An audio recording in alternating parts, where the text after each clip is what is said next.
بسم الله الرحمن الرحیم. السلام علیکم ملګرو، زه ستاسو قربان محمود جان بابر ستاسو په خدمت کې حاضر یم. د څو ورځو راسې د پاکستان په سیاست کې ډېرې داسې خبرې روانې دي چې ضرورت هم د دې وګڼلو چې په دې باندې څه خبرې وکړو او د دې دا خبرې یو حل طرف ته بوزو چې اخر د دې حل به څه راوځي، ځکه چې ښکاري داسې چې ټول خلک پریشان دي، خفه دي چې اخر د پاکستان د حالاتو به څه جوړیږي او خدای نه خواسته که د پاکستان حالات خو به چېرته سریلنکا په شان نشي. نو په دې کې اوس داسې غټ خبرونه دي چې هغه په کار دی چې هغې د تاسو ته پته ولګي او موږ دې هغه تاسو ته په نوټس کې راولو چې اصل مخکې څه روان دي او څه وشو. په دې باندې په کار دی چې باید موږ له خپلو کې خبرې وکړو. دې وخت کې په پاکستان کې یو شی چې ډېر زیات ښکاري لګیا دی هغه دا دی چې عمران خان صاحب دې وخت کې د پاکستان ټولو کې لوی پاپولر لیډر دی او بس همغه به راتلونکي انتخابات هم ګټي او د هغه نه هېڅوک په پاکستان کې اوس الیکشن نشي ګټلی. هغوی په پنجاب کې هم الیکشن وکړو، هغې نه مخکې په خیبر پښتونخوا کې هم د هغې حکومت دلته موجود و. دوه صوبې د هغې په لاس کې دي، باقي د سند او د بلوچستان چې کومې صوبې دي نو د هغې منډیټ تقسیم دی. نو خبره داسې ده چې آیا عمران خان به په راتلونکي وخت کې هم دا ټولې الیکشنې ګټي او که نه داسې بس بل څه هم کېږي چې هغې سره به دا حالات بدلیږي او دا نور چې کوم سیاسي جماعتونه دي دوی ته هم چېرته فایده کېدی شي. موږ ویل چې په دې باندې په کار دی چې له غونډې یو پټې د حالاتو جایزه واخلو او چې کوم پوهه خلک دي موږ هغې سره په دې باندې خبرې وکړي. نو له غونډې د سړي سترګې او مازغه دواړه کولو شي چې ښه داسې هم کېدی شي. نو که څوک دا ګڼي چې راتلونکي وخت کې به هم عمران خان صاحب مکمل په پاکستان باندې د هغې حکومت به وي او به ټولې الیکشن ګټي نو د هغې به هم موږ تجزیه کوو په دې خبرو کې. ټولو کې اول به زه دا خبره وکړم چې د پاکستان آرمی چیف قمر جاوید باجوا صاحب امریکي حکومت ته یو کال کړی دی، ورته ویلي دي چې IMF ته ووایي چې د پاکستان حکومت ته چې کومې پیسې په کار دي $1 کروڑ دا د زر تر زره ورته ورکړي چې د پاکستان کوم حالات دي دا دې ټیک شي. او خلک دا وایي چې دا د آرمی چیف د کولو کار نه خو د دې خلکو د یاداشت لپاره د پاکستان کوم خلک چې په دې معاملاتو باندې پوه دي ټول دا یاد دي چې کله نه د عمران خان صاحب حکومت جوړ شو نو هغه وخت نه والې تر اخره وخته پورې چې تر څو پورې د عمران خان صاحب او د قمر جاوید باجوا صاحب ترمنځ اختلافات نور راغلي نو باجوا صاحب چې کوم دا به عمران خان صاحب سره ځای په ځای ګرځېدو او په ټول ملکونو کې به دوی په یو ځای باندې تله او ډېر داسې معاملې به وي چې کله به د پاکستان نه خلک خفه شو نو باجوا صاحب به مخکې لاړو، هلته به خبره اتره به یې ورته جوړه کړه او بیا به راغه او عمران خان صاحب به هم هلته بوتلو نو دا خبره به یې ورته برابره کړه، که هغه په سعودي عرب و که هغه امریکا و که نور هم چېرته داسې ملکونه د باجوا صاحب اثر و رسوخ ولې زیات دی چې چونکې پاکستان یو فلاحي ریاست خو نه دی، دې ته خو تاسو یو سیکیورټي سټیټ ویلی شئ چې کوم همیشه د سلامتي او د مشکلاتو سره مخ وي. کله د افغانستان د اړخ مشکل وي، کله د هندوستان د اړخ مشکل وي، کله د چین په معامله باندې موږ سره خبرې اترې کیږي، کله د روس په معامله باندې کیږي. نو همیشه موږ په یو جنگي کیفیت کې یو او همیشه موږ ته دا ویل کیږي چې اوس حالات سخت دي.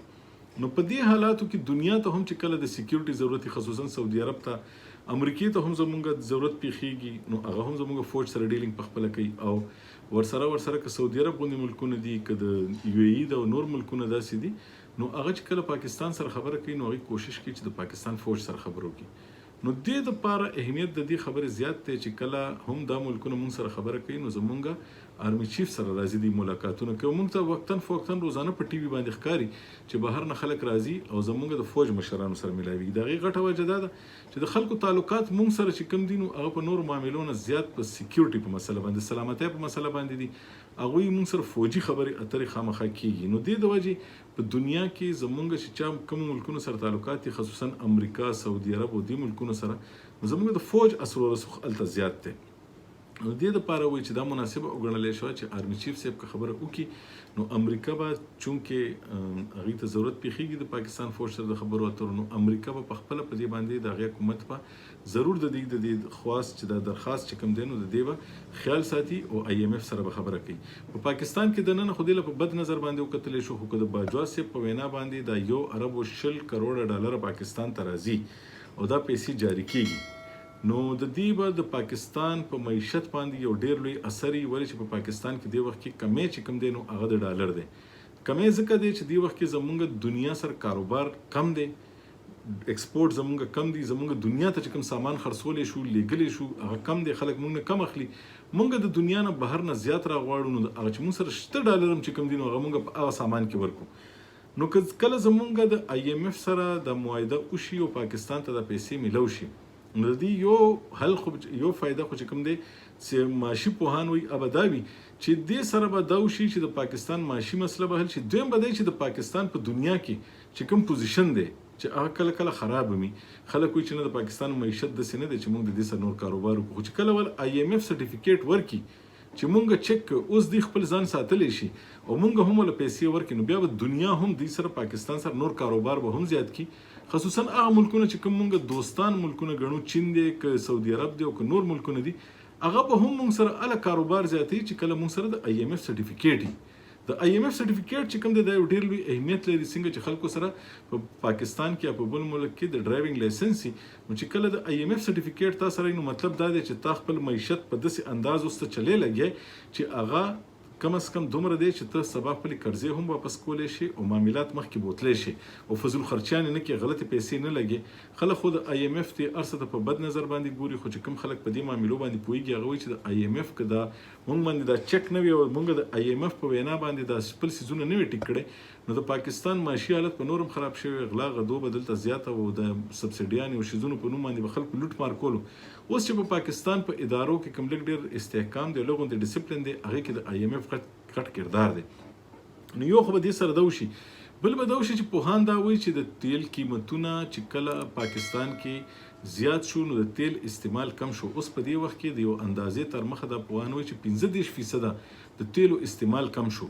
څومره چې استعمال کمیږي موږ د بهر نه تیل کم راغواړو، چې د بهر نه تیل کم راغواړو نو چې کم ډالر موږ سره پراته دي موږ بهر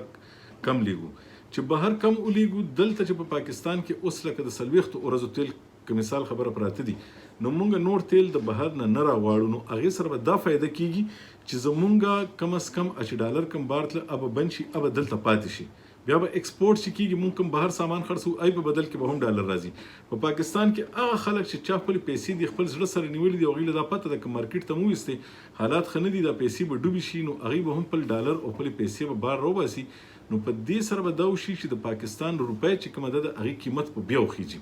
او پاکستان کې چې دا کومه ډېره زیاته ګراني ده دا به کمه شي. زما په خیال باندې چې کوم دي معاشي پوهانو سره زموږ خبرې شوي دي، هغوی دا وایي چې که داسې وشو او د روپۍ قیمت واپس خپل ځای ته واپس وختو، ډالر لاندې راو، نو دې سره به دا وشي چې پاکستان کې به سیاسي استحکام راشي او که سیاسي استحکام راځي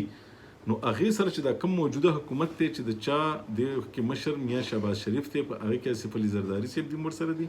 مولانا فضل الرحمن صاحب دي ورسره دي، نور پارټۍ هم ورسره دي. د دې پوزیشن به یو ځل بیا ښه شي، ځکه چې په مارکیټ کې به څیزونه ارزان شي، که پټرول ارزان شي، بجلی ارزانه شي، نور څیزونه ارزانېږي. دې سره به د سیاسي حکومت پوزیشن به ښه شي. چې کله د دې پوزیشن ښه شي نو هغې سره به دا وشي چې خلکو کې به د دې په هکله باندې خبرې اترې لږې ښه شي. او یو بله فیصله که داسې وشو